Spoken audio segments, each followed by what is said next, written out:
This week's market update. Diesel just hit a war era high today. There's active tornado watches in Oklahoma right now. The Midwest is getting a regional fuel spike on top of both. Here's what it means for your transport decisions this week. The diesel spike with the Iran war that's still going on. Let me start with what happened today. National retail diesel just hit an average of $5.46 a gallon, the highest since the war has started.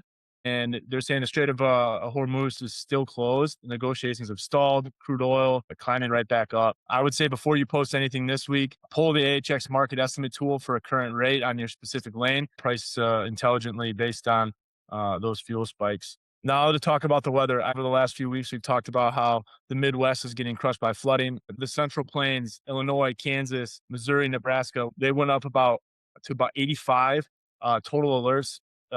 80 severe this week, 68 active flood warnings. And on top of that, those states are the same ones that are getting hit with the refinery driven diesel premiums. The South Central area, so the Texas, Oklahoma, Arkansas, Louisiana corridor this week, 8 active tornado watches in Oklahoma and Mississippi as of this morning.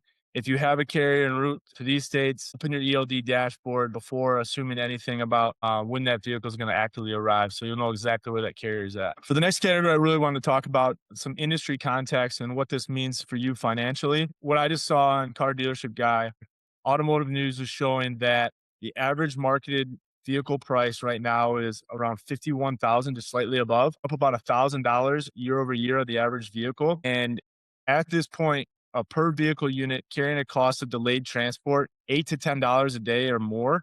When we've got this diesel and the war going on, tornado watches in the South, don't be afraid to maybe price these vehicles, $50 more, because sometimes that's all it takes to get a carrier to pick it up today instead of maybe finding that carrier 4 or 5 days down the road. The great thing about our business model is you're not stuck to a quote. You are given the ability to price this aggressively based on your need directly to a network of vetted carriers. And that's what gives you just more freedom to not being stuck to a quote and watching your vehicle sit weeks on end. Some bright spots out there right now, mid-Atlantic lanes, Florida, Georgia, Carolinas, Virginia, seeing absolutely no weather situations developing in those spots.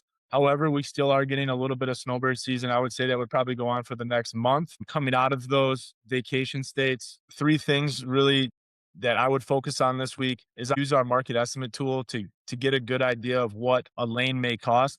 But please don't look at that as a quote. That is a market estimate. That's giving you a general idea. But when you do post these to a group of carriers and they don't get booked, there's either better price loads out there that they can pick from, or you're just not giving them enough to stay profitable to complete their trek. Another thing, anything routing through Oklahoma, Kansas, Missouri, or the Midwest flood zone, check your ELD before making delivery commitments. And one other tip, if you are having some sourcing issues and you're looking for more inventory, focus more on that Southeast corridor, Manhattan, Orlando, Atlanta areas in South Carolina, North Carolina. We are having some luck coming from those areas. Diesel prices at a war era high, tornado watches in Oklahoma, Texas, and the average vehicle on your lot is up $1,000 from last year.